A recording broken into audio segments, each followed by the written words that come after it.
And welcome in. You are listening to the Comenius Institute on RadioNext.tv at the Cool Groove site. Dr. Mark Eckel, Harold H.B. Bell, every Wednesday morning, 10 a.m. to 12 p.m. Eastern Standard Time. Intersecting and weaving wisdom and knowledge on this platform, trying to really expose all the great things happening in our community. Dr. Mark, how are you today? Doing really well. Looking forward to great discussion with New Era Church today. We're anxious for that to happen. They've got some great programs going on, and then in the second hour we're going to be talking about what we often talk about, and that is the connection between black and white churches in Indianapolis. I guess we're the role models for that initiative, and what we're going to do is take a short music break. When we come back, we want to introduce the great people at New Era Church and the great program Operation More Hope that they're doing right now. So stick and stay. We'll be right back with you on Warp and Woof Radio on RadioNext.tv.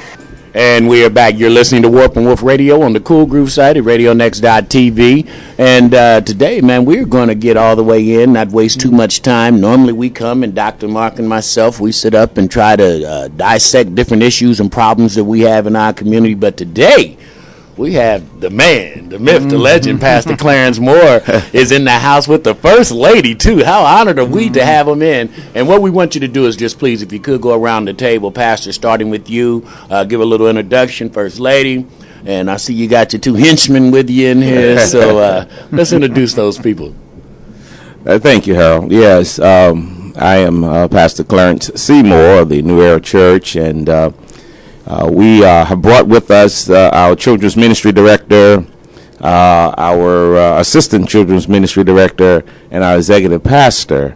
And Dr. Mark, we want to just kind of share why we believe the church should leave their walls and extend themselves into the community, especially in those places where children are disadvantaged. And so we're excited about what we're doing there in this particular after-school program, and thank you for inviting us on. Oh, we're so pleased that you're here. Thank you ever so much for spending some time with us. We're really grateful for that, and we want to make sure to get you as much exposure to this new program that you have as possible.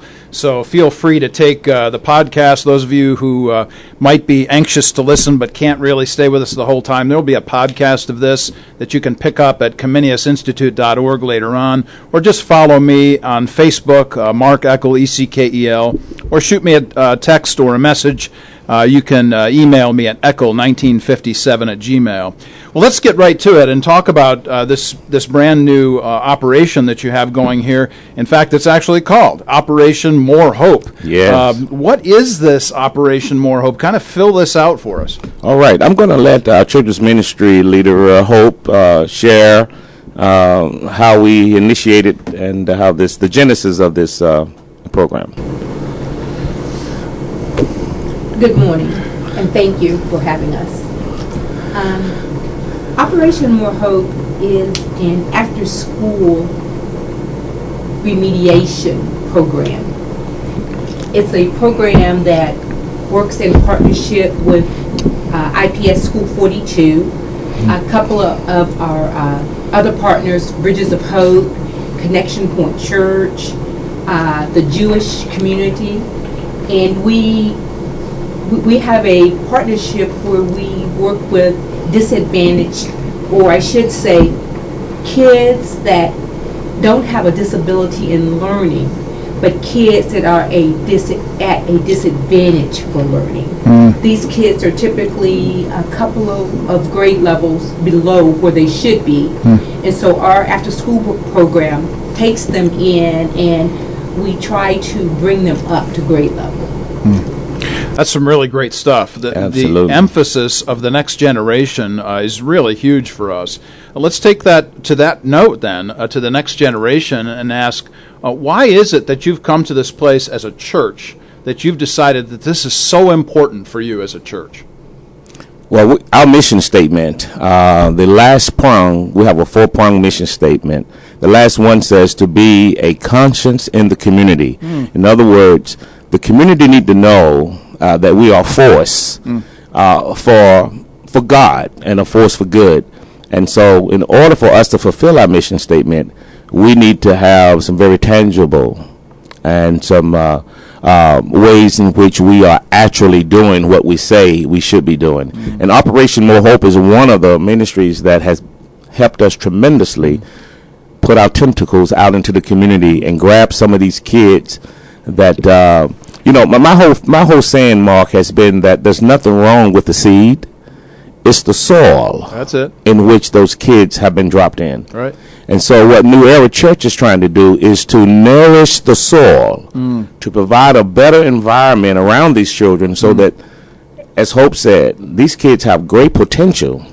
They've just been disadvantaged in getting the help they need to blossom. Mark and I, pastors, say this just all the time about, and First Lady, I'm so happy that you said not at risk. I call it disenfranchised, and I use this analogy all the time about if you went out to play football, another team had helmets, pads, cleats, and pants, and all you had was a helmet. You're not at risk. You don't have the same tools to operate and play the game fair. Absolutely. I am so happy that you chose remedial education as one of the missions. We are lacking in our community so much with these young people going into the educational institutions, not being prepared to even know that's why they're there. Absolutely. So we get them in the second grade and start trying to teach curriculum, and they're just learning how to sit in a classroom. Absolutely. So I am just happy that you're taking remedial as a platform to really, because once they become empowered and excited about learning, you can't stop them. And most of the time they're not excited because they can't even function Absolutely. at the level. So Operation More Hope is needed and is, right now, today. So thank Absolutely. you. Yes. And that is I think that's the hallmark that separates OMH from other after-school programs. We are not a place where you can just come and do homework, what has been assigned in the class. Our main goal is to take those kids who are missing major components in their education and fill in those gaps. And what we've seen is if we can help a kid learn how to do their phonetic sounds, help a kid learn how to do their blends, learn how to chunk, learn how to divide words, then that kid can start to read. And if they can start to read, then they can catch up. But it's very difficult when you sit in a first grade class, you don't even know your letter recognition, but yet you're expected to keep up with kids who have been in preschool since they were 3. And that's what we're finding the major difference is that these kids are behind before they even get to school. Absolutely. Oh, wow. Absolutely. Yeah. And the catch up is hard. And I have a nonprofit. That's the reason I'm sitting over here getting chills, because the community rule is the reading, understanding, learning, education model that is built exactly off of this premise. We have to teach sight words. We have to teach phonemic awareness. We have to teach phonics early. People out there listening, the reason they're building prisons by the time these kids are in the 3rd grade is they don't go back and teach this. And that is a sad state. I mean, it's really sick that if you don't learn it and you get in the 6th grade and you still don't know it, well, we're not teaching that again. Right. So programs like this are absolutely necessary for kids who get a late start in trying to read, comprehend, and understand. Because once they get to the 8th and 9th grade level, you have to write about what you read. Exactly. And what a lot of people don't understand, and you just reference it, that 3rd grade to prison pipeline. Yeah. They do not teach reading after 3rd grade. Yeah. And so if you can't teach reading after 3rd grade, then you can't comprehend, you can't analyze, you can't do anything. So it's like missing your plane. I mean, it's like missing the boat that's getting ready to take sail. Exactly. Wow. For every 3rd grade boy of color, and that is black boys, Latino boys, for every 3rd grade boy of color who cannot read by 3rd grade, a prison cell is built because they understand that is the only option that they have. Mark, before we go any further, we just did a town hall forum last night on understanding special needs education. And we had Dr. Jane Yip in the house, and she is a neuroscientist that does brain mapping. And right now, and please listen to me when I tell you this, she's done a study and said that the 2nd through 4th grade African American boys specifically, and young men of color, Their frontal lobe is so dull, and right now it should be at the most heightened and most aware state. It should be full of color and activity. And she said that the African American young boys, 2nd through the 4th grade, their frontal lobe is actually just like non-existent. So whatever we're teaching, mainstream curriculum is not connecting with these young brothers that we're doing. And I go deeper and say somebody's got to know this. Somebody's got to know. One of the things that's really powerful in this whole discussion is that a local church is doing this, and yet you're connecting to an IPS school. And this is the essential element to what Titus tells us. Actually, one of the watchwords for this show is do good, do good, do good. Yes. So what is the church doing good in the neighborhood that we can reach out to people who literally need our help? And to your point about reading, my wife is a 2nd grade teacher and listening this morning and is probably standing up, raising holy hands and shouting amen to all of your good comments today. So we're really grateful for this. And before we do go on break, HB, let's just get a little bit more background to the OMH and what does it stand for? Why did you put more hope in there? I think that's an important question. That is a great question. I guess it's kind of a play on words. Okay. The founder and the visionary happens to be Hope, and her last name happens to be Moore. Okay. And so we kind of played around with the words and said, you know what? You're so passionate. You've heard her passion about trying to bring hope to all children.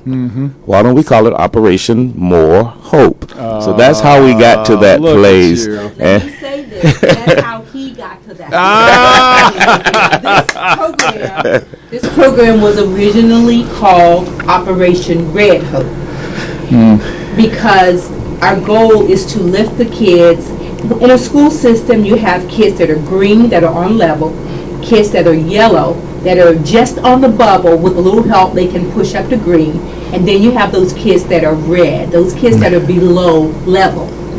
And so we wanted to offer hope to those kids who are below level, get them on reading level.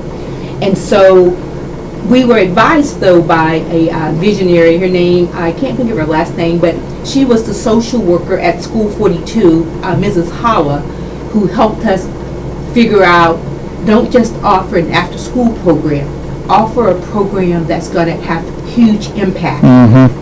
Get those kids that are below to come up to level. Right. And we had originally tapped the program to be named Operation Red Hope, but because we were concerned that the kids might decide that, hey, they're singling me out. That's right. There's something, that I can't achieve. So we were advised not to call it Operation Red Hope, and that's how we changed it. This is huge, HB. We're really happy to hear about another great church in Indianapolis that's doing good in the neighborhood. I do believe it's time for a break. It's time for a break, but you know the kid in me won't let this get by. Pastor Clarence Seymour, you're a bad man. Oh, bless you. I'm with you when you're right. We'll be right back. That's a great team. Woof Radio on the Cool Groove site. Folks going to... Oh, look at me. You just broke in on me. That's how we do it. This is Internet Radio, Dr. Marcus. We are so happy that we have New Era Church in the house today, Pastor Clarence Seymour and company, and we're really grateful that you are doing good in the neighborhood as it relates to where you are in Indianapolis.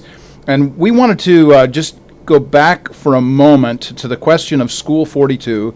Tell us where School 42 is in relationship to your church, and then kind of spin off into that and talk about the average day for Operation More Hope. Great. We're going to have Ruben Davis, who's very instrumental in the operational piece of OMH. So, Ruben, if you could share with the audience. Thank you, Pastor. Good morning, and thank you for having us, Dr. Mark. We're really happy you're here.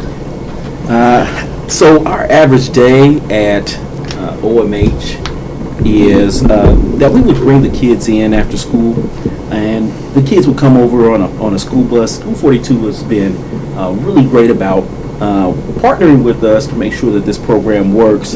And I believe that a lot of that is because they understand that we are there for them. They understand that they are a part of our community, and as a church, we are really there to help them fill in the gap. and that's the job of the church anyway, isn't it? But they start their day by showing up on the bus. We gather them, bring them in, make sure that they are safely brought into the building. We give them handshakes, high fives, and all kinds of hugs. Let me. I want you to share this too, Ruben. In that the school believes so much in our programming, in that they provide the transportation to our church. That's so good. That's how much and how they feel about that programming. Right. Okay, so once they get there, keep going. I'm sorry. Right. No, that's important, and that also again shows how connected we are to this school as a part of our community. But the kids, they show up, and when they show up, they're welcomed by warm faces, warm hearts, and a warm meal, which is also important to our program, because we understand that a lot of children,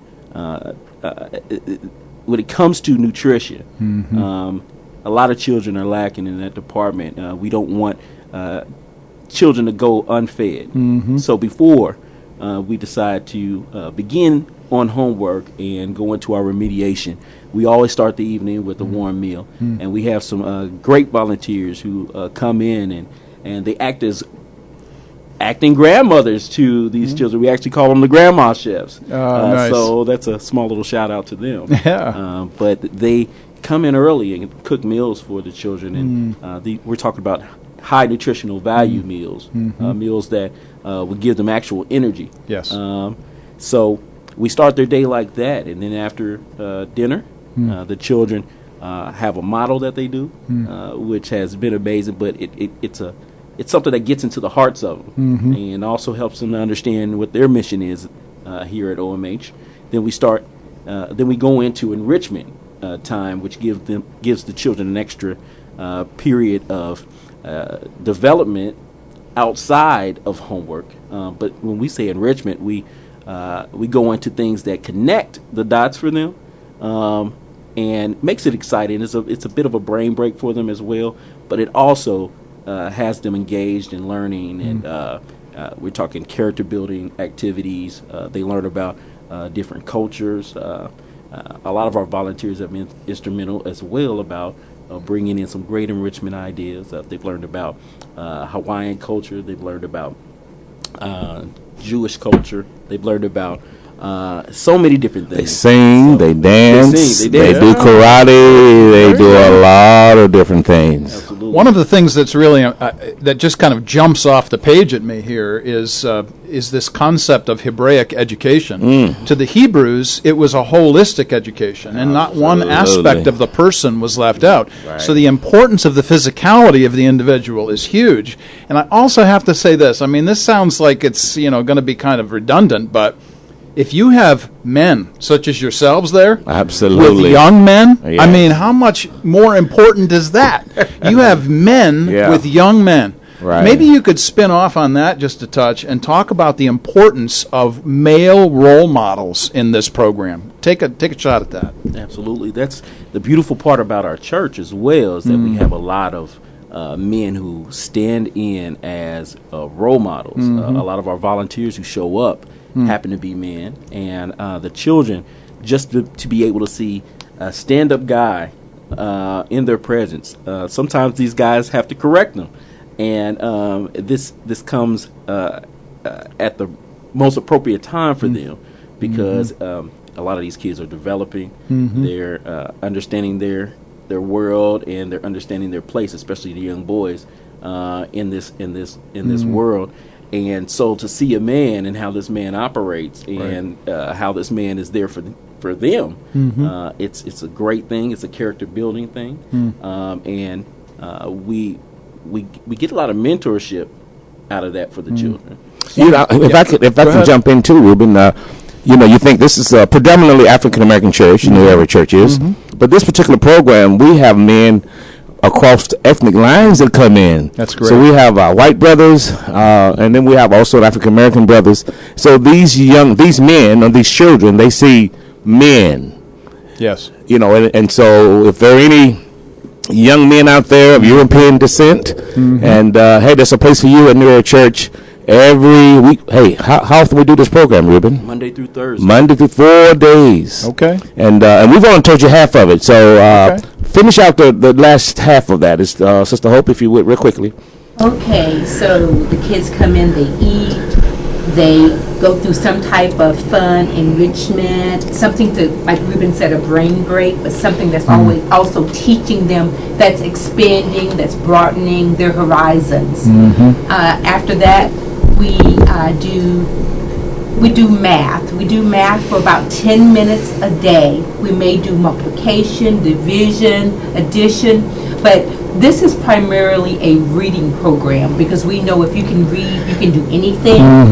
But we did find that we do need to put a math component in it. So we do 10 minutes fast math every day. And then after that, we spend 35 to 40 minutes working in small groups, preferably one-on-one with the kids where they can remediate, we find out through an assessment, through their grades, through talking to their teachers at 42, exactly where they are and what they need. And then we tailor work that will move them up the spectrum.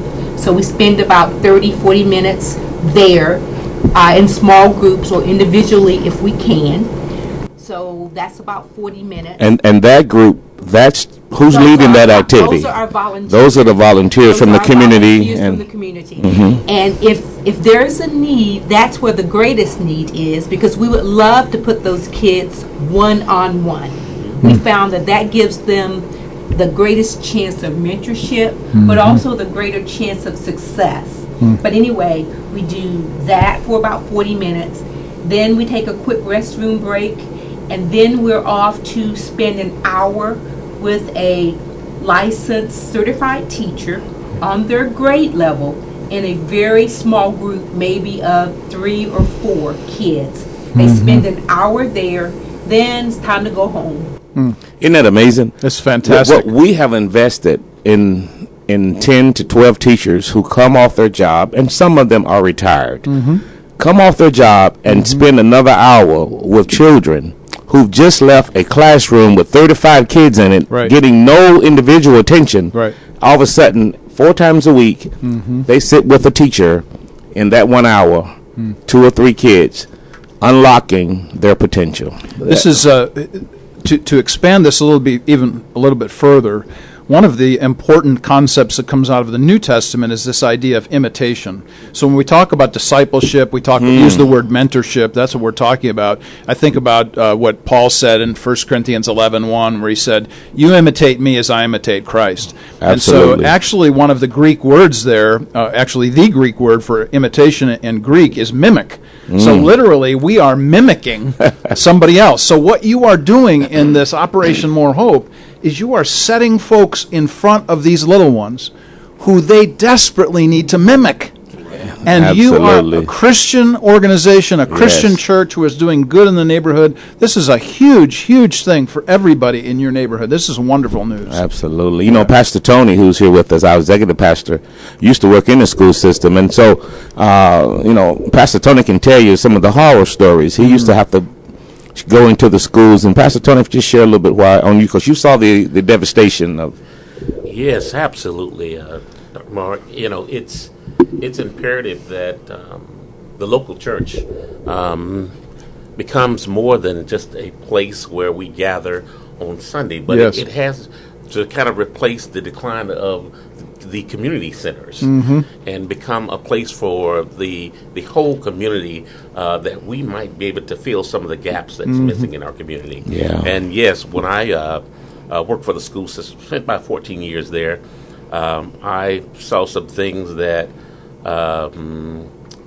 just disgust me as far as our kids are concerned, especially those that did not have the resources, the tools that other families had, and those kids were often kind of sidelined. They're already behind, and now they're sidelined. And that's why I really believe in what we're doing at New Era with Operation More Hope, because not only are those kids coming in, But you mentioned something, the neighborhood. Their families, their uncles, right. their aunties, That's their right. grandparents are coming in.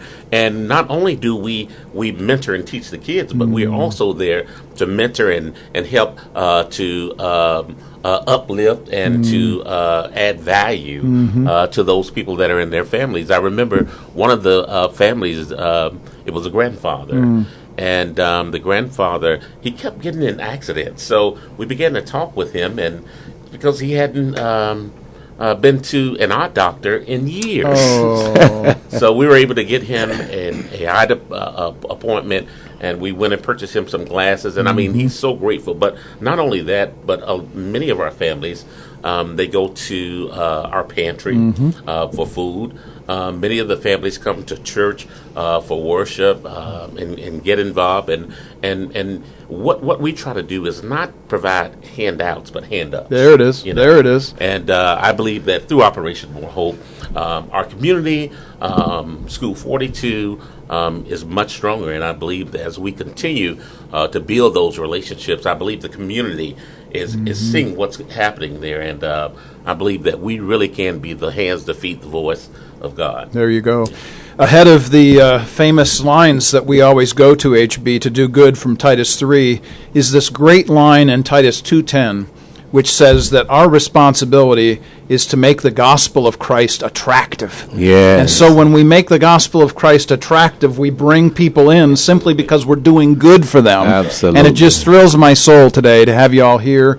This is a wonderful, wonderful program. We're going to learn a little bit more about it after we take our next break. So you're listening to Warp and Woof Radio and RadioNext.tv. We'll be right back. RadioNext.tv. We are live on the Cool Groove site, Warp and Woof Radio. Dr. Mark Echo, Harold H.B. Bell, and just honored to have New Era Church in the house today. Pastor Clarence C. Moore and First Lady Hope Moore, and these two dynamic warriors. How did you pitch yourself with these warriors here, Pastor Moore? Because a lot of time, I mean, we're talking about mimicking. Absolutely. But I'm listening to two brothers right here that's taking. I mean, they're individual people. Absolutely. But they're taking the same message and making it happen, man, and that is power, because it's hard. Hard for us to get together and follow some direction. Absolutely. I'm just saying. Yeah, I guess I give it all the glory to God, because He has indeed blessed New Era Church with some incredible talent and men who love Him and men who love our community. Well, you folks are really doing what Jesus did, and that is incarnational theology. Jesus came in flesh to the place. He met people where they were. He didn't expect them to be a certain thing or a certain place. He met them where they are. And certainly that's exactly what we are to be doing, incarnational theology, meeting people where they're at. Absolutely. So, Pastor, in regards to incarnational theology, in regards to being doing good in the neighborhood, tell us some stories about what OMH has done, Operation More Hope, and what kinds of things have you seen come out of this? Absolutely. So many, and I've told Hope and Ruben to start documenting some of the stories but one that comes to mind, you mentioned earlier, you read out of Titus, the importance of the church being attractive. That's right. We have one of our kids who came one day, who I'll call him Little C. Little C came one day, was just troubled. He wasn't getting his work done. We weren't sure what was going on with him, and so when he got to that phase where you're one-on-one with a teacher, she began to try to drill down on why he was getting in so much trouble, and so she said, write down what's going on with you, and he wrote down the things that he'd done wrong. She said, now, so write down some things that's going on with, that someone is hurting you, and he wrote those things down, and he put his pencil down, and he said, you know what? I think I would do better if I just had a tea. She said, a tea? She says, what would a tea do? He said, well, that thing that people around here wear. She said, a tea? He says, yes, one of those. He pointed to the cross. Oh. He did not know that it was a cross, but what he knew is that the people that wore the cross, there's something special about them. Oh, my. I mean, every time I get chills and I cry almost every time I tell this story, because he did not know what the cross was. He just knew the people that symbolized or that represented the cross were different than the people that he normally interacted with. And so that's the intangible kind of education going on, the influence that's going on in this programming. They're looking at the people's character, That's right. how the genuine love, That's right. the genuine care, and so we're working with Ruben to get little C a T, so he can wear it this summer. There you go. But that's just one powerful story that and comes out of out. so many, I'm sure, that you have that is coming out of this really great work. I'm really taken by the idea that we have spent so much effort in the last 10 to 20 years on what's called apologetics in the church, that is to defend the faith. Right. And I've always thought we're doing this backwards. What we ought to be doing is doing good, which then attracts people to know why this thing is true that we say. Absolutely. Know why people are wearing the T, that kind of thing. Absolutely. And so really apologetics, the defense of the faith, begins in our neighborhoods by doing good for other folks, and I think that's really what y'all are doing. I want to tell we partner with a predominantly white church in Brownsburg. Pastor Steve Reeves is the pastor there in Connection Point. And so they partner with one of the IPS schools also, along with our school, 42. And they tell the story how when they first started interacting with the principal was very anti-church, just as our principal was at 42. But all of a sudden, after seeing their good, they just kept doing good. You know what started happening? They started taking their staff meetings to their church from the school. That's great. Isn't that powerful? That is and wonderful so stuff. that's what we're glad to hear and talk about. These kinds of things are actually happening around Indianapolis. I'm thinking about Pastor Hank Hankerson down near IPS School 105 Absolutely. off 42nd. Their church building is literally right behind the IPS school, and when I went down to visit with them, with Pastor Hank, their general comment, and I sat with both the administrator and the assistant administrator, and they both said to me straight up, these folks from this church can come into our school building anytime. Anytime. Because they don't know what they would do without them now. Absolutely. So you were talking earlier about the issue of volunteers and the importance of volunteers. Let's fill that out a little bit more and talk a little bit more about the volunteerism that is necessary in order for this kind of program to work effectively. Well, I mean, we're largely based on volunteers, and the wonderful part about the church as well is that volunteers tend to step up and fill in the gap again. And you'll hear us say that a lot because we understand that that's, again, a huge job, but also the most important part when it comes to the church. We're looking at those deficits, and we're trying to fill in the gap.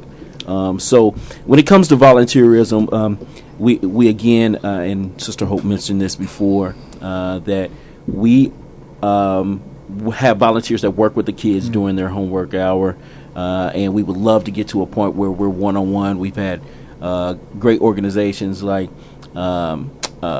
Bridges of Hope, who also come out and help the kids. On Thursdays, they show up in droves, and we on Thursdays tend to get to that one-on-one where the kids really, really get the most out of it. So we really need volunteers to come in. We also need teachers to come in. And the way that they can do that, they can always contact me. That would be Ruben Davis at rdavis@nne.org. And I can be reached by phone as well, 317-222-7143. And just give us a call, send us an email, and tell us you're interested in helping with our after-school program. We're Monday through Thursday, and we start at 4:30 for the volunteers, and our program ends around 6:50, 7 o'clock. But our teachers take the second half, so volunteers would only be there from 4:30 to about 5:30.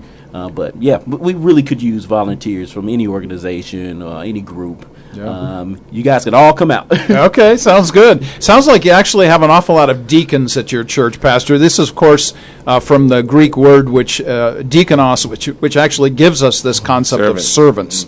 So the concept of service is what this is all about. Absolutely. And when you're volunteering in a church situation like this, you all are deacons and deaconesses, and you are serving in that sense of things. There's a powerful word, HP. Absolutely, and I always like to say when people are getting paid, the incentive is to get a check, but when people are just volunteering, man, helping is their hobby. And we have to get people who are just, cheerful givers and want to be there. And that's the difference between just good, strong volunteer groups. Right. They want to be there. Absolutely. So all we have to do is get the word out and let them know, because I know a little army of folks that we can get over there, because that's their whole mission. We're training them.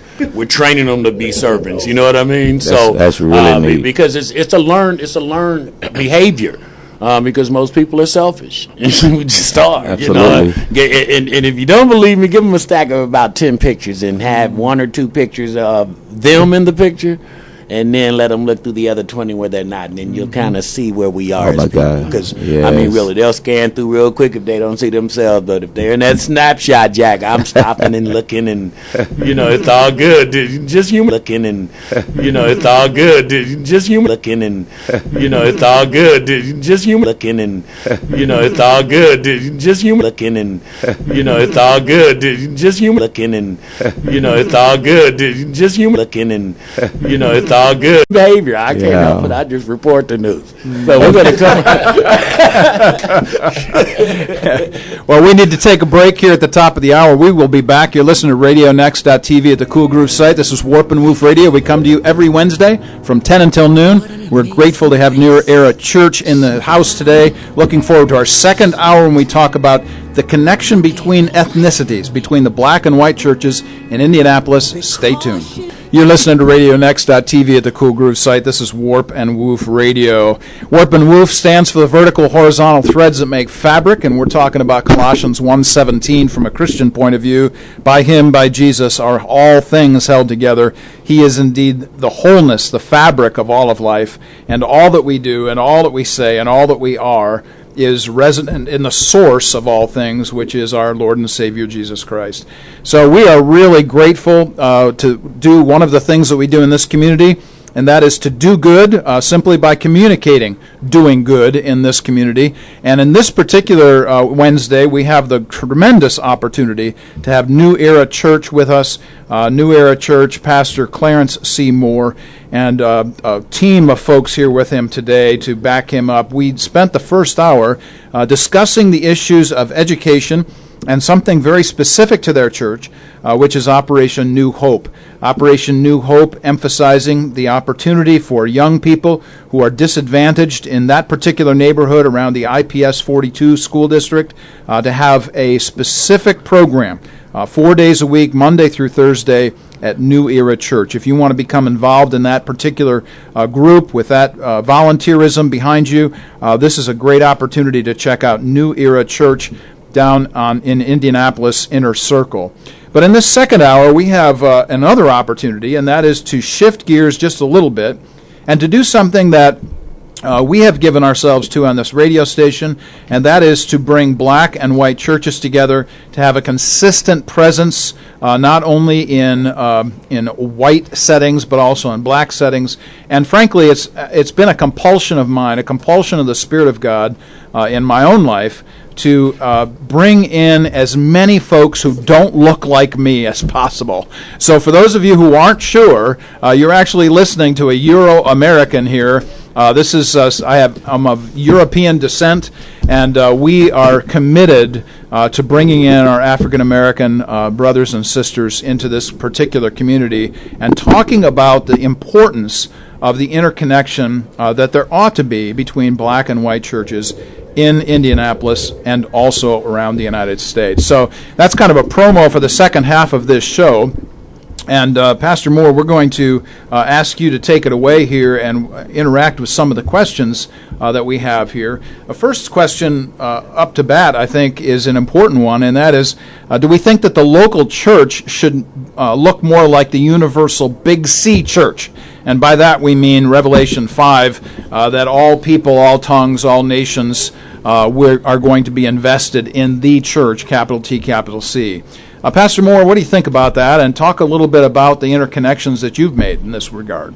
Absolutely. Thank Mark. I'm excited about the second part of our conversation today, and I have with me a dear friend, Pastor Steve Reeves, who pastors the Connection Point Church in Brownsburg, Indiana. And if you don't know that, Connection Point is predominantly white congregation, growing in ethnicity as the Brownsburg community becomes more diverse. And New Era Church now more like a downtown church, as you know, as a result of gentrification. We have a lot of our European descent brothers and sisters coming back to the inner city. And so what the Lord has put on my heart and on Pastor Steve's heart is, how can we begin to replicate and actually mirror what we believe God expects as it relates to the true church, the big C church as we call it. And that why is it that the 11 o'clock hour on Sunday morning is the most segregated hour, of the week. And we think, Pastor Steve and I, that is a incredible black eye for the church. The hope of the world is the church. And if anyone can bridge that gap, I think the commonality of Christ in our hearts, which supersedes ethnicity and pigmentation, can help us cross that bridge. And so Pastor Steve and I are doing some incredible things. I also have Derek Okoye, who's on our team. He's a Hawaiian native. And so he's a bro, but he also understands all the cultures, So he's kind of what are you, Derek? Are you mixed? Are you just what are you, man? Talk to us. Hawaiian. The funny part is, my descent and my ethnicity is Hawaiian. I was raised in Oakland, California. So I was raised in a predominantly black area, but even after uprooting myself out of that, I put myself in a business realm where I was really around a lot of other cultures as well. So I'm pretty diverse when it comes to understanding all these different cultures. Mark, he's also a millennial, and so I figured it'd be great to have a millennial on this particular segment of our show. And then, of course, my dear friend, Pastor Steve. Pastor Steve, would you answer that first question about the Big C from your perspective? Yeah, absolutely. As you alluded to, certainly it's very clear where we're headed from the beginning. God tells us at the very end, the book of Revelation is where we're going to end up. Where's the end game? So let's work our way back. How are we going to get there? When it says every tribe, nation, tongue, every race will gather around the throne, but yet we read through the Old Testament and we see prejudice like right out of the gate. Prejudice is throughout the entire Old Testament. That's what the whole story is about, the fight among prejudiced people, not just those of faith and not faith, but prejudice. The New Testament, of course, when the gospel came and grace then now would be on the scene, did that take away prejudice? I don't think so. And it was a challenge out of the gate, and so the Holy Spirit, Acts chapter 10, said, no, where we started here, let's go to Revelation, that's where we're going to end up, so we got to talk about this. And so certainly that prejudice was a greater issue in that day, even probably than it is today. I've heard some people use the analogy that often we could kind of probably maybe just insert some of the language where when the Jews are mentioned, it's kind of the white group at the time, and the Gentiles become kind of the people of color at the time, and just the excluding them and things like that. And so it happened from the very beginning. It's always been around, but it's also not okay. That's exactly right. Yeah. It's just not okay. My background, I was raised in the city in Cincinnati. My wife and I went to city schools, and God called us to this lily white congregation 31 years ago, kicking and screaming. We said no for a lot of reasons for 9 months, but God brought us here, and so our last season of our ministry has been our most fruitful season in this particular area, because it's been a burden from the beginning how God would begin to do this, and God just brought Clarence and I together as friends, and out of that the churches and things that they're able to develop from that. But for 30 years we've said where the Spirit of the Lord is, there's unity. That's just not inside the walls, but those who are of the household of faith, regardless of color, nationality, wherever they are, and culture. And so if the Lord's there, there's going to be unity. So guess what? If you're not unified, I wonder who's missing in the room. That's right. Pretty scary thing. I'm doing a lot of coaching with churches in my next season, getting ready to retire from the local church here in a few weeks. But it's really going to be a lot about, that's going to be gate one, talking to them straight out of the gate. If you are not united, you bet that's right there. That's a reality check. See where you're at. It's where the Spirit of the Lord is, there will be unity. So you get on your face to make sure God's here first. Yes. Then once God is here, unity is going to happen. And so God kind of brought me and my friend together. Jesus talked about, who is my neighbor? And gave these stories like the Good Samaritan, things like that we remember. And I guess I would finally say when it comes to the real Lord's Prayer, what he prayed as he was preparing to go to the cross. In John chapter 17, he said, Lord, I pray that they will be one as you and I are one. And that one is us. That's that right. one, I think, is every believer. Yeah. And particularly, I think he's definitely praying about divisiveness in the body, and for whatever reasons, and certainly color, nationality, and culture, race, those are the natural divisions of the world, and we just follow the world sometimes a lot more than we do the church. Yeah, absolutely. So our concern is for oneness. John 17, obviously, 3 times in that prayer, Jesus actually prays for that very thing. So when you think about doing this, what kind of impressions, what kind of objectives, what kind of processes are you all putting into place so that this might be actually something that you are consciously, actively, participatorily involved with, not just saying we need to do this, but how are you going about doing this? Yeah, that's a great question. I feel that God has called me in this season, also in the latter season of my ministry. I'm not as fortunate as Steve to be able to step out of this full time and I'm working in a few weeks. Yeah, well, he's going to come and be on my staff. How about that? There you go. But I've often said, ministry starts first in Jerusalem, and to all of my white brothers and that are listening right now, it's you have such an affinity to fly over Jerusalem to the uttermost parts of the world. But ministry starts first in Jerusalem. And maybe Jerusalem is the inner city. Jerusalem may be another community that you are not very comfortable in going and driving into. And so what I've been challenging Steve, and Steve has been very receptive and unique, really, in how do you make sure that you're not just flying over us, but you're coming into the neighborhood as a brother. You've heard me say often, we don't need Tarzan to swing in, right? To our jungle. Really, America is a jungle when you think about it. Spiritually, we're in a big spiritual jungle. We just need someone that really cares and really wants to hold hands and collaborate and begin to change the trajectory and the plight of all people in Jerusalem. And so we don't want to be like, the gentleman who walked past the brother laying in the gutter there in Jericho. We want to make sure that we challenge Hispanic pastors, our white pastors, our black pastors to find ways. And so you asked the question, what are we doing tangibly? Well, he and I meet probably every other week for breakfast to talk about, our ministries and how we can collaborate. And we are, I'm happy to say that they are doing some tangible things. We're doing some tangible things, sharing resources that's unheard of in most churches. And we think New Era Church is an incredible place. And I think Connection Point is another incredible place. And somehow God has put us together. Maybe Steve can talk a little bit more about Pastor Clarence, as you talk to pastors, particularly, let's say Caucasian pastors that are out there, I think this is where this is really where the rubber meets the road. I mean, they have to understand they must develop relationships first, I believe.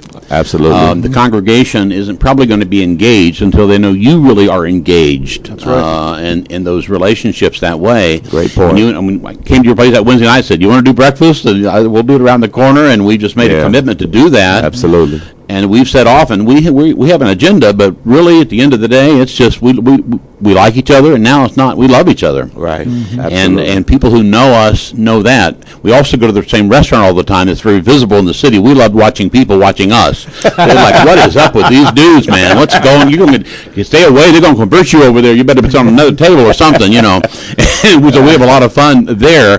But the truth is, it's authentic. You can't fake it. And I love.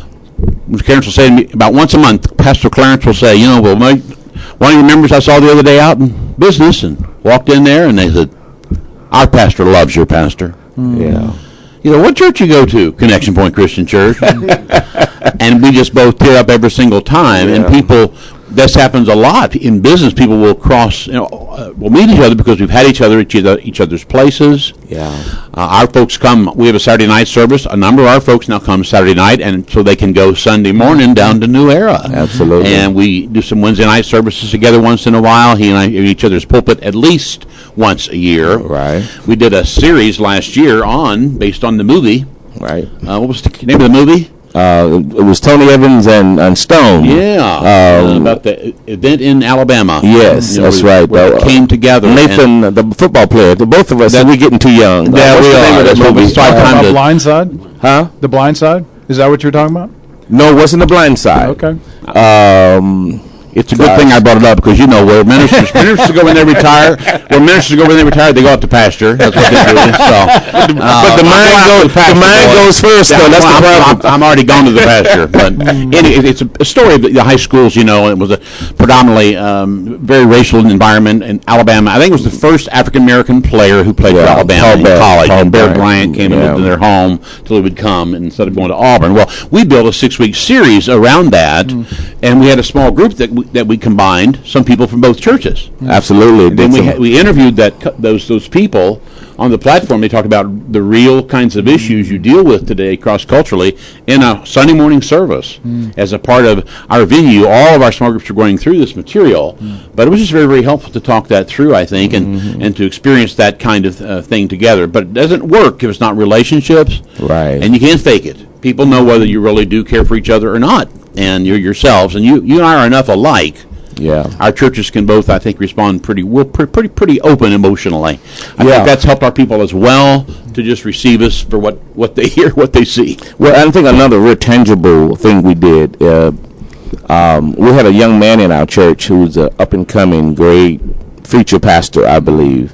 That Connection Point were looking to diversify their staff, so you got to do some very intentional things, right? And so Tony Hart Jr., which happens to be the son of my executive pastor, actually went over there to intern. Next thing I know, they had hired him on their staff. Oh, great. And so he has moved from, I think, children's ministry to youth ministry, and now, what's he doing now, Pastor Tony? He's doing adult ministry. So Pastor Steve's had the audacity in a predominantly white church to put an African-American young man on his team, not just to sing, that's the traditional way that white churches like to use, and not just to clean, but guess what? He's actually going to be teaching small groups, predominantly, white members, which is what it really takes, I think, Dr. Mark. Absolutely. And they also support our after-school program. They give us half of the monies we need to hire our director of the after-school program. Oh, that's which great. I don't know if Pastor Steven knows that, but his outreach ministry supports us every year in that. So those are some tangible ways that. Yeah. And then they came and took my future senior pastor, and pretty much. I'm going to reward him by bringing myself back down there. So that's not a very good trade for them, I don't think. But they lost on that deal. You're going to trade youth for age, huh? Yeah. Right? I'm bringing some experience, bro. This is one of the things that, and I think it's important to at least make a comment about our history in this country. It's important, I think, from the Euro-American perspective that I come from, to reach out to my African-American brothers. Right. I believe that's my responsibility, considering our history. Yeah. Just to give you an example of this, a lot of the students that I teach at Capital Seminary Grad School out in the East Coast, a number of my students there are black. And I'm just on the phone yesterday with Charlie Mitchell, a great church planter down in inner city Baltimore. Wow. And what he and I are doing, because I'm an academic and I really love academics and writing, I'm putting him, including him in a byline and a journal article that we're writing together on the origin of the 20th century civil rights movement as it was birthed out of the biblical theological soil. Absolutely. And so he and I are going to write together on this. Oh, really? I believe my job is to pass the mantle, as it were, to other folks, and I believe that mantle passing needs to go to somebody, as I suggested earlier, doesn't look like me. So this is an important discussion that we're having. We're going to come back after a quick break. You're listening to RadioNext.tv on the Cool Groove site, Warp and Woof Radio. We'll be right back. And we are back, RadioNext.tv at the Cool Groove site. This is Warp and Woof Radio. You hear us every Wednesday morning from 10 until noon. And we are engaged with all kinds of different organizations around Indianapolis with our focal point, which is to do good out of Titus chapter 3. We are focused on institutions and organizations that are doing just that. And this particular week, we have New Era Church in the house with us, and we have been discussing in the first hour the great opportunity for Operation More Hope that they are investing in their IPS 42 school here in downtown Indianapolis. And in this particular hour, we're talking about the interconnection between ethnicities, between black and white churches, Euro-American, African-American men and women, and seeing each other, living life together, doing church together. And now we want to hear from somebody who maybe has spanned the years in a different direction. And I'm going to ask my friend Derek Accoy to talk about this and the opportunities that he has seen in his life to actually spend time across borders, across cultures with folks. Derek, welcome. Thanks so much for spending some time with us this morning. We're really glad you're here. Just kind of riff on that in whatever direction you'd like to go. I mean, if they were here for the last segment, I mean, you have all the answers. I mean, just being honest, looking at it, let's put a camera on these two guys and watch them do what they do, and then let's teach that as a course on this is how it's done. There you go. That's being brutally honest, but what does that really mean is they're being intentional about breaking down the barriers. They're doing it on purpose. And then even when we were at Crossroads, I read one of the books was on like church planting and stuff like that. And they said one of the things you have to do if you want a multicultural church is have the leadership has to reflect that as well. That's right. And he's already taken that step at diversifying his staff. So I mean he's diversifying the leadership there, so the congregation is going to follow in those same steps. And then he's also taking steps away from, maybe outside of his doors to help a friend.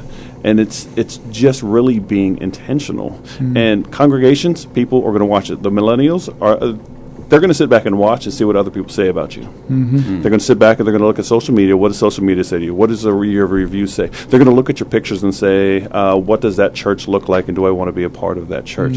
So in breaking down the walls, you've got to be very intentional. And let's be realistic. These guys are writing the playbook on it right now. Yeah. That sounds good. So when we talk about these guys, we're talking about two different pastors, one African-American, one European-American.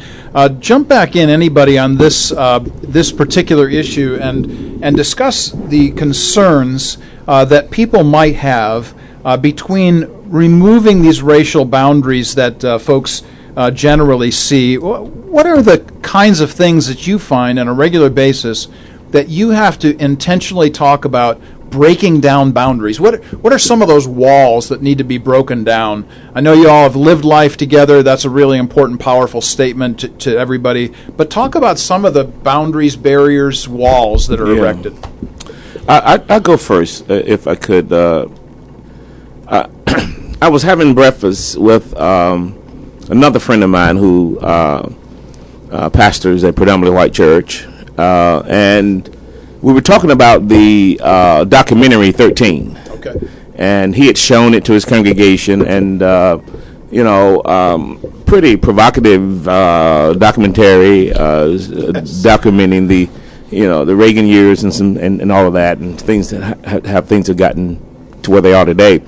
And he said to me, he says, "My problem, Clarence, is that I don't always see the side of the coin that you see." And that's a real that's reality. He says, you may see it as heads, but I see it as tails. So, and so I said, that's a great point. I said, but let's not look at the side of the coin. Let's talk about what the coin, what the coin is made of. Okay. What is the very fabric of the coin? You're looking at tails, I'm looking at heads, but I want to talk about the very fabric of the coin. How was the coin developed? The coin that we're trying to flip was developed out of structural racism. America had a system of structural deprivation and racism. Let's not forget that that's what we're trying to turn around. That's right. Is a history. That's right. Of a certain class of people been put in a certain level, and another class been subservient, another class been overseers. And then from that, as we've been trying our best to reflect what we believe heaven wants the Big C Church to reflect, we're still dealing with a very faulty system that had many structural, systematic issues that drive wedges between black and white people. And so I think at the core, let's acknowledge that we do have a structural issue here that we've got to begin to rebuild the foundation. Yep. Yeah. And The issue of rebuilding a foundation is an important point. Pastor Reeves, jump in on this particular issue and this question. What are some of the walls that you see from your vantage point? Yeah, I think the real challenge, it's one thing for them to know you can get together and serve down the road, something else to come, can this be my church home? Am I really welcomed here? That's what people wonder on either side of whether they're moving from, the burbs toward the city or the other direction, Caucasian or African American. Am I comfortable there? Because churches do have personalities. They often reflect the personality of the pastor over time.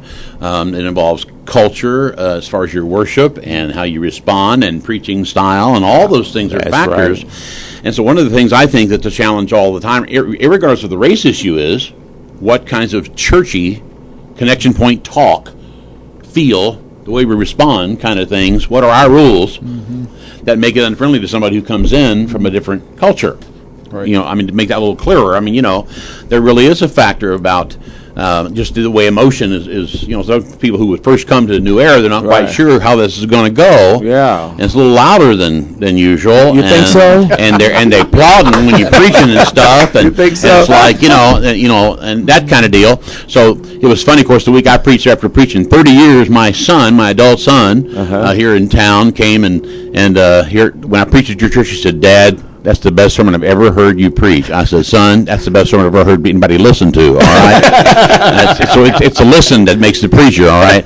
And so I love Tony Campolo's line. Years ago, raising the Italian sociologist, who was in Philly, all African American church, and he just loved it. He said, "Listen, I know when I'm preaching downtown in Philly, I know how I'm doing. They're cheering me on. They're saying amen. Come on, say it again. Come on, brother, a little louder, this kind of thing."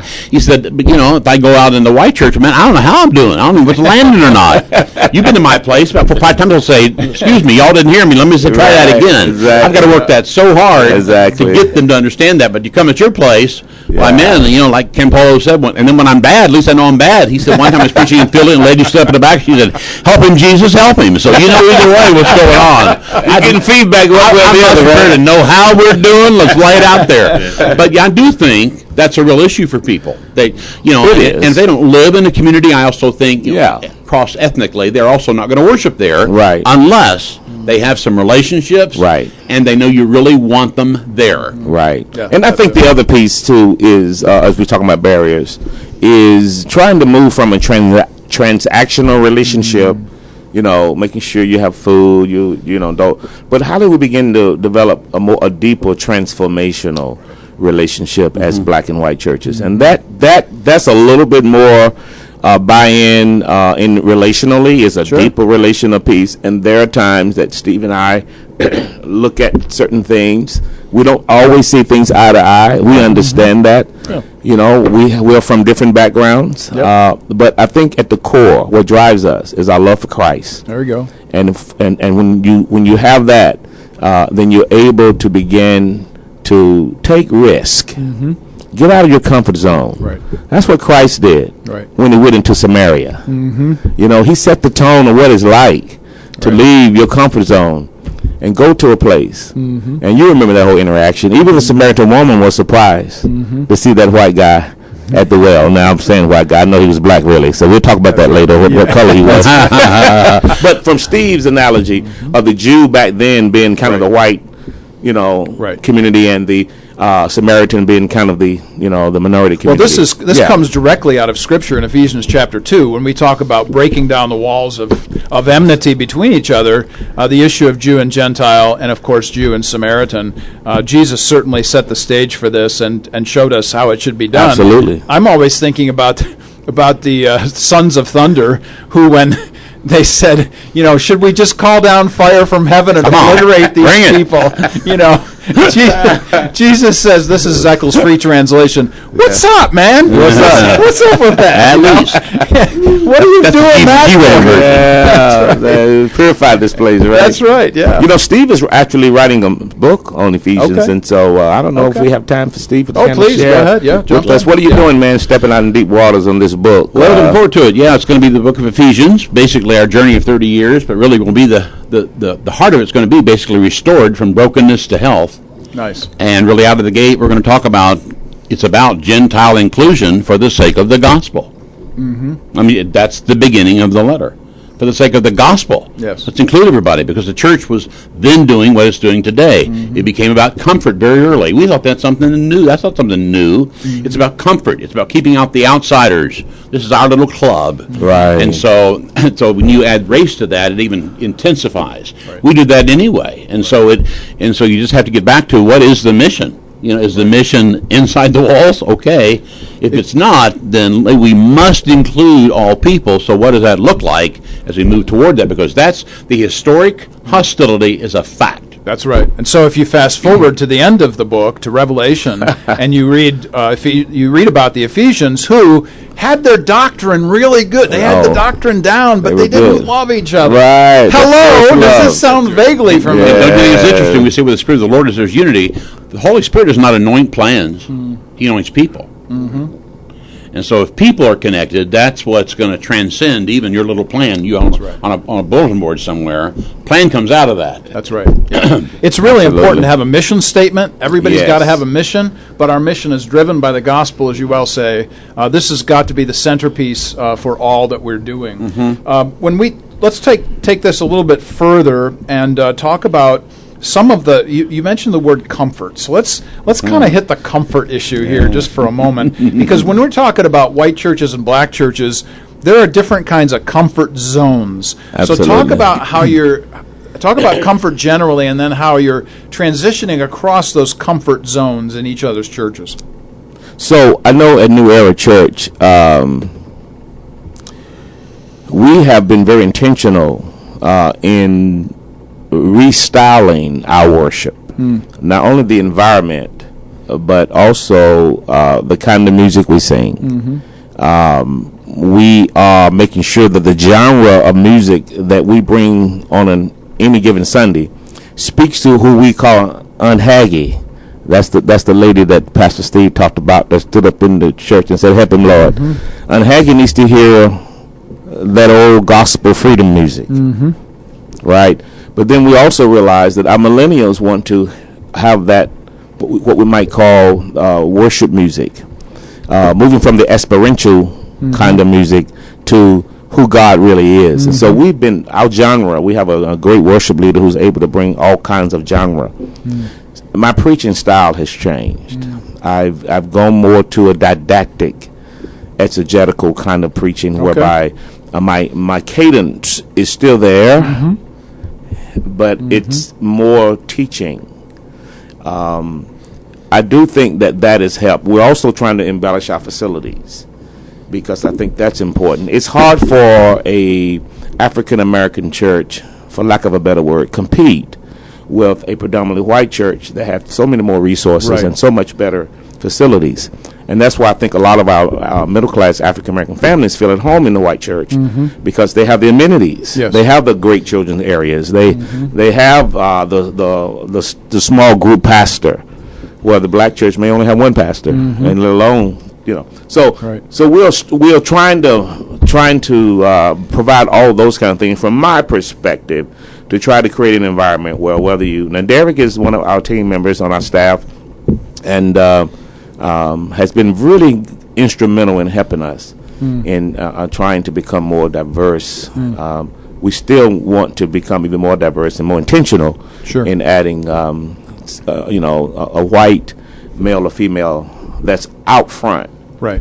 in our services, and I think that that's going to happen within the next year or two. Good. So, And we would say we try to do the same thing, in particular in regard to music genres, because we're a 180-year-old church. It's 180th year of this church. Now it's going on 30. They were kind of starting afresh, 30 years ago. But we still have a very traditional service with a lot of older people. But there also are people who've been raised in church, love the great hymns of the faith and those kinds of things. And so we try to vary a lot, even our other services as well, with a lot of modern or in that way. But at the same time, we try to blend both. And I find that certainly, again, if they've been perhaps in an African American culture, more likely than not, they've heard those hymns. Absolutely. Often, I think, sometimes, and those we're reaching sometimes who are in the Caucasian community. It's just the beat. Who've not been in the church. They've never even heard them before. You guys sing so slow. We sing. We pick it up, and we sing it 35 times, dude. There's a phrase we use with our people. I try to bring it up quite regularly. We put up with things we don't like to reach people who are not like us. And that's true in a worship service, too. If everything in this service is just your favorite thing, if you're as opinionated as I am, and you have taste the way I do, we're probably missing somebody if I like everything the most. So maybe that's a harsh way to say it. And one of my mentors, who's a really wise man, about 90 years of age, brings some mustard behind that. And he just said, we do put up with things we don't like so that we can reach people who are not like us. Wow. And that's why when you're doing that, folks, this is why. If we're going to reach everybody, then we have to move this direction. Sounds like Paul, doesn't it? Well, yeah, exactly. I wanted to ask, I'm going to put Derek on the spot here and ask him a question. Derek and I go back a ways. We've spent a little bit of time in a classroom together, a little bit of time talking about a lot of different things. You've been to my house, and we've gone out to eat a number of times, talked about lots of different issues. One of the things that stuck out to me as we heard Pastor Moore talk about his preaching style changing to a didactic, that is a change toward teaching emphasis. Talk a little bit about what you are doing in the church at New Era in terms of curriculum development and the necessity of building a strong foundation of teaching and curriculum in this church. Oh my.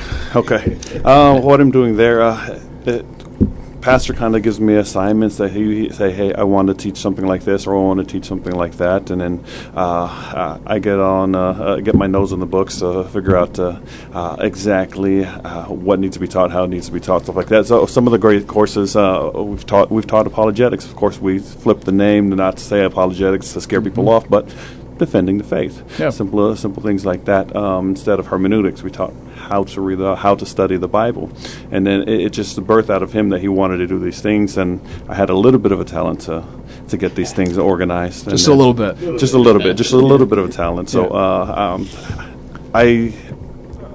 we have like foundational curriculum for our children's church and our youth, but I take that and then I tweak it to kind of fit our congregation or our youth, whether it's going to the children's church, which is pre-K through the 4th grade, or our tweeners groups is the 5th grade through the 8th grade. I kind of retweak the teaching style to that one, and then we even have our high school age that we use kind of the same curriculum, but then I help to redevelop that to teach it to all of those age groups.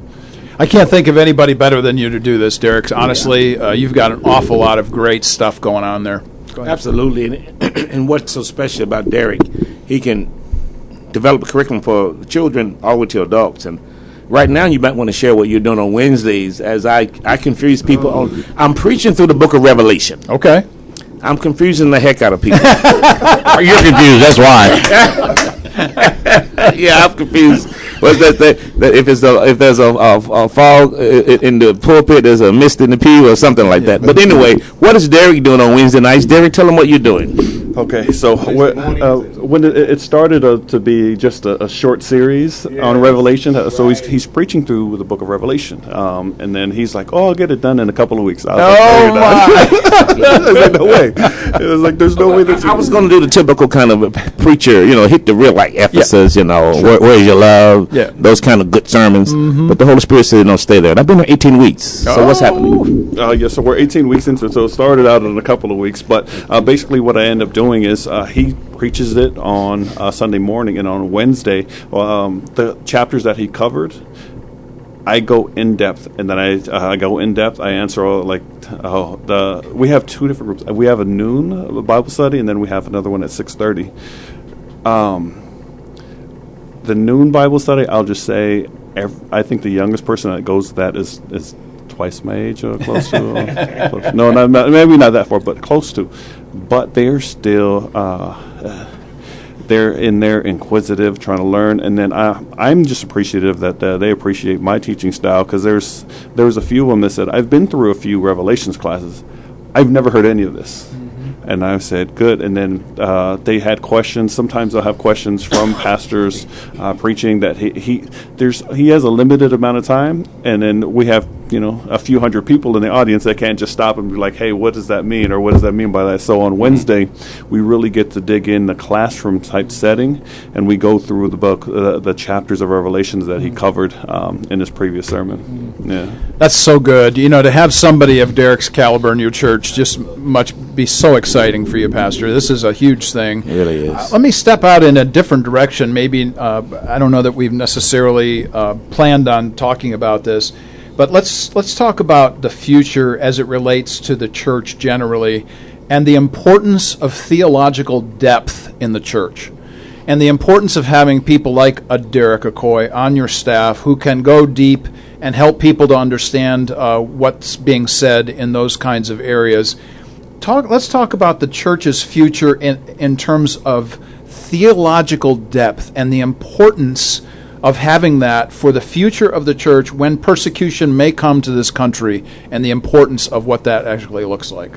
I know I'm kind of hitting you guys sideways here, so jump in anytime. I'm glad to hear you say that, being that we're really turning that up in our environment. There's a university in Tennessee called Johnson University. They actually have landed somebody in Indy for the specific purpose of having classes here, ministry. And so just last week, our people were signing up for the first time for these courses from an accredited Bible college, seminary, university for either ministry training or business, either one. And they can take these classes. They'll come right to our church. Our staff will intern them, and then they'll actually do practicums in the life of the church. But that's definitely where we're moving big time, to really bring some really highly educated folks, to teach us, in addition to other things like Global Leadership Summit and things like that we host, and New Era comes to that with us together as other churches learn. But the academic side of it, to know what we believe, and that's why this book is going to be right through Ephesians. And much as I like, that's my favorite thing, is to go right through the Bible, just to go right through it, because the same things that we're dealing with today, they're dealing with right there. It talks about, I love when he says in Ephesians 2, the mystery, be revealed. That's racial ethnicity, and people will marvel at it. We joke about sometimes when he and I hang out, where people go, what are these guys doing? Is we get a kick out of them looking at us like, what is wrong with it? What is up with this picture? Absolutely. And I think about that, the mystery being revealed, the manifestation being made known. There's an interesting little piece on that. But the point is, Scripture does address those same issues right where we are, and we have to take our cues from that, and certainly have people to know that, what does God say about it? Because culture, the rule keeps moving, doesn't it? Isn't that the truth? Right. And Dr. Mark, your point is so well taken, and that's one reason that I had the audacity to delve into the book of Revelation, because the whole, eschatology, and with all of the apocryphal and all of the other mystical things that goes on in that book, really going deep theologically, and of course challenging my members to see Scripture a little differently than what they have done. Bill Hybels says that when he first started, Willow Creek, that there was all about the seeker friendly, making it, but he realized that what happened was people were a mile, long in their faith, but an inch deep. right? And so he had to go back and retool in the last 10 years and say, you know what, our people can't get through a storm because they don't really know Christ. They know of him. Right. They don't have the relationship. Yes. That they need to develop. So if we go back to Scripture on this again, Colossians chapter 2 emphasizes being rooted in Christ. So there's a necessity of this deep theological understanding, absolutely, that is born out of a biblical mindset that comes out of a curricular kind of training that folks like Derek Okoye can do for a church like yours. Absolutely. Let's take this even a step further and ask this question. I know this might put a couple noses out of joint on the airwaves here today, but how often do we actually watch movies of different ethnicities than we usually do? So if we take, for instance, 12 Years a Slave, for instance, or we take, for instance, Hidden Figures, we take any of these, I want to say to my white friends, have you watched those movies? And then I want to say to my black friends, have you watched movies that expose or explain a European background and understanding so that we consistently are doing this? Do you think that it's necessary in this culture, which is driven by media, to understand media better, even within an ethnic context? What do you think? Absolutely, and it's really amazing you mentioned that. For those of you listening, over the next 6 weeks, we're going to have 3 movie nights at New Era Church. And I didn't know that, by the way. I was a softball. So we're bringing the movies actually into the community, and we're going to be doing the Left Behind movie. Okay. And then we're going to be doing The Shack. Yeah. And I think that's so those are movies that I think do transcend ethnicities. Okay. But they have a powerful message. But yeah, being intentional, get out of your comfort zones. Yeah. And I went to Hidden Figures, and I was surprised most of the audience was white. I was glad to see that. Oh yeah. Because it's a great movie and it's historical. Right. But yeah, those are the kinds of things that Mark, you're right. We've got to be the real McCoy Christians. Who genuinely love people regardless of their exterior. Yeah, that's it. Wasn't it Isaiah who said, "I sat where they sat"? You know, and you just have to absolutely get in that seat and understand what you don't understand. Yeah, and then my first home church in Oakland, California. You want to talk about multi-ethnicity? The worship leader was Hispanic. The drummer was a white guy. There's a Filipino that was a guitarist, and I think the bass guitarist was a black guy. So you just have everything.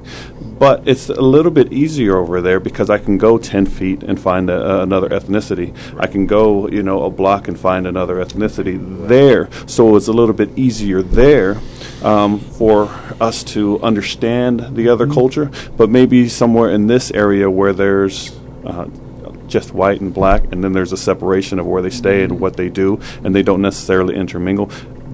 Movies might be that first step. That's right. Towards educating them or getting them comfortable with other ethnicities. Well, as we close out this particular week's broadcast here, we're really happy to have had New Era Church and, of course, Pastor Reeves from Connection Point over in Brownsburg. We're grateful for all of the folks who have joined us here this morning. You are listening to RadioNext.tv at the Cool Groove site, Warp and Woof Radio. Next week, we have a real treat. We are going to have the 2014 Teacher of the Year from North Central High School here on 86th Street, North Central. Yeah, HB is strutting his stuff over here. North Central High School, his name is Steve Perkins. He teaches Latin. We're going to be discussing classical Christian concepts next week when we talk about education. That is going to be all for us today. Wednesdays, every Wednesday from 10 until noon. You don't want to miss Warp and Woof Radio. We will see you next week.